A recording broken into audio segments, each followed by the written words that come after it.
finger dexterity. Yeah. Everything gets harder to do physically. Even though you're moving around and everything, you just, it just gets harder, and you find yourself having to consciously think about what you're going to do or how you're going to do it. What you've done subconsciously 85 years, now you can't do those things subconsciously anymore. You have to say, well, now I have to get up and where do I put my hands? And I mean, this goes through your mind to set yourself up to do this movement, whatever it is, hanging up a jacket or whatever, you know. Well, I mean, it's frustrating. And then when you lose an ability, that becomes more frustrating because, and you become more and more dependent. That's frustrating, to recognize that you can't do any damn thing anymore. Somebody has to do everything for you that you didn't even think about before. But those are the negatives of old age. But in on the other side of the docket, you get to see your great-grandchildren grow up and know you. You see an extra generation that most people don't ever see. Some people don't even see the second generation. Right. They never see grandchildren. They don't live long enough or whatever, you know. Well, I think you've just done a beautiful speech. You need to say all these things at your 100th birthday party. Don't I'm not gonna bore people with that. No, I think they would love to hear from you. Well, I'm gonna say a couple of words, but I'm not. What you not just gonna said get was so eloquent Not gonna get on a soapbox. that you are entitled to. But here, this is a great place when you have to make this kind of choice. They really do a great job here. But unfortunately, one of the negatives is most of the people you see around you are worse off. And you recognize that.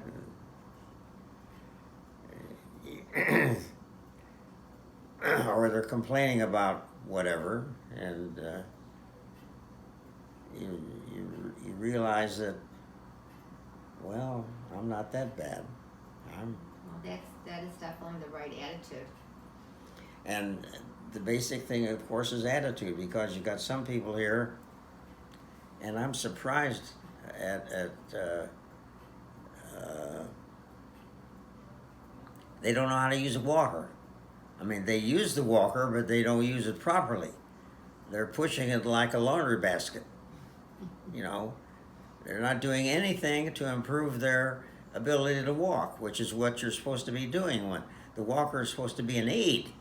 I mean, it's really therapeutic, because you have to learn how to pick your feet up and stand up straight and balance, because you're picking your feet up. And you see people using a walker, and they're bent over. They're not erect. They're doing everything wrong. I'm amazed that there aren't people correcting that. And of course, and they aren't changing. They aren't improving. And I have one fellow that I sit with, who was a Holocaust survivor.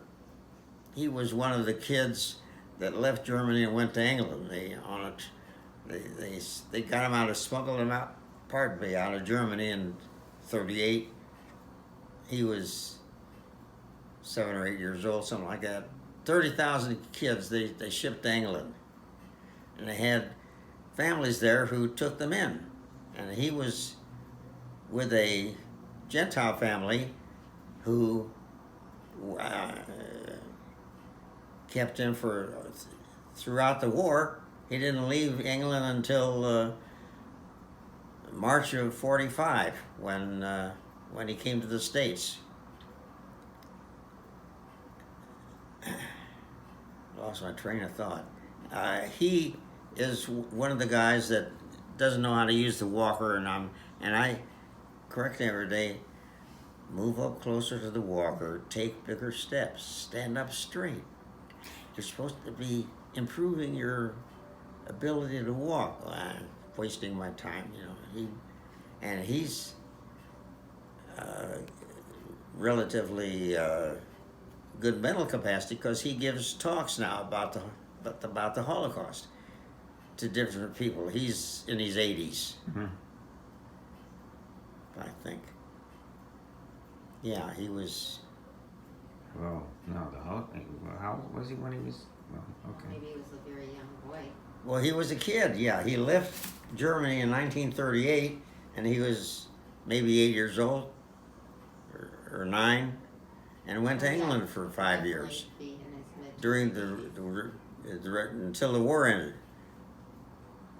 And he came to the States. He was a teenager, I think. But he's lower than, he's not 90. Wow. 80. Let's see. Let's say he was born. Well, let's say he was born in 1930. If he was 8 years old in 38, he was born in 1930, so that's 70 plus 20, that's 91. So he's 91, yeah. Okay, well, maybe he's 90. Yeah. Well, I have breakfast with him and another lady 5 times a week. I go downstairs to have breakfast. He's not in assisted living, even though he has this walking disability. So I see him 5 times a week, and we talk. Interesting. And so, what's the thing with Bunny? How come you've seen her a few times? She's in the second floor someplace, and I eat lunch and dinner up here. I eat breakfast downstairs during the weekdays. On the weekends, I eat all my meals up here. I have that alternative. I mean, I don't have to go downstairs. I can eat You have a all choice. 3 meals on this floor, you know. So I see her on the second floor dining room. Occasionally, we'll come in at the same time, and we'll sit at the same table. And she told me, it was a long time ago, at least a year or maybe more, that her son knows you. Right. And so I've seen her 2 or 3 times in the last month or so. When we occasionally meet, we'll sit at the same table, you know. Nice. Nice lady. Yeah, that's nice. She has other sons or other children She besides. has another son who lives in California, who's gay and married to his partner, and then a daughter who I believe lives out east. I'm not sure. And then she lost one daughter.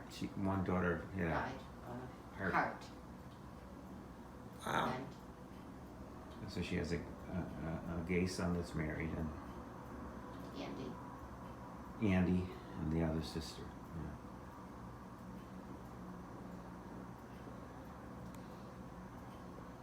Yeah. Anything else to say?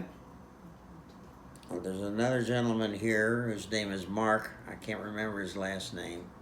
His birthday is July 2nd, 1923. Oh wow. So he's 2 years younger than me. Very nice. So he keeps asking me, you getting ready? You're all set? For the big one. Have a big one? Yeah. Wow. Okay. And he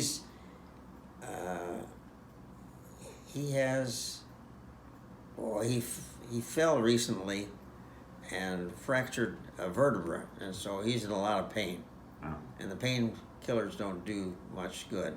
But in addition to that, he has what I mentioned before when we were sitting in the alley. And I have to say things 3 times before he gets it. I don't know whether it's hearing or cognition or some combination of both. But I'll be saying something in ordinary conversation, and he'll lean over the table because we're in the dining room. It's the only place I meet him. And I'll say it again, slowly. And if he doesn't acknowledge that he understands, I'll say it a third time. Wow. So he's got some other disability besides the physical disability. And he uses a walker. Wow. But he fell just in the last 3 or 4 Yeah. weeks Falling and is, fractured a vertebra. falling is bad. Falling And is it's bad. real pain, and Falling he's is in a bad lot at of my pain. age. Falling takes a lot of people out. Falling is bad news, Bad, yeah. bad news. They Because should I know. I was okay until I fell. I Yeah. know. Yeah, it was a big. That is That was a big, Well, relatively listen, you okay. covered Well, that much was a- better than I would yeah, have that ever was a anticipated. big setback. Yeah. We have to go. Okay. Well, I'm sorry you have to go, but I'll see you again in a couple of course. days. Yeah. huh? Yes, for sure. Oh no, yeah, before then. Yeah.